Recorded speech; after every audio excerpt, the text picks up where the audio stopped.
করছি। কাটকিরিজটা ভালো করে নেওয়ার পর আমি এখানে পাউডারটি একটুখানি সেট করে নেবো ব্লেন্ড করে। এবার এখানে আমি একটা গ্রিন টাইপের মিন্ট টাইপের একটা শিমার লাগাচ্ছি। তোমরা দেখতেই পাচ্ছ একটা শিমার গ্রিন টাইপের কালার।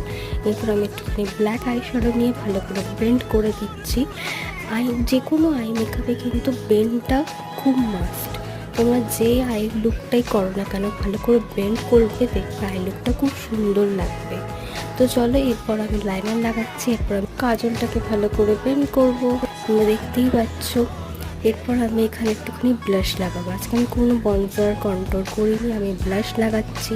ব্লাশটা ভালো করে লাগানোর পর আমি এখানে হাইলাইটার লাগাবো। হাইলাইটারটা ভালো করে লাগানোর পর আমি এখানে লিপস্টিক লাগাবো।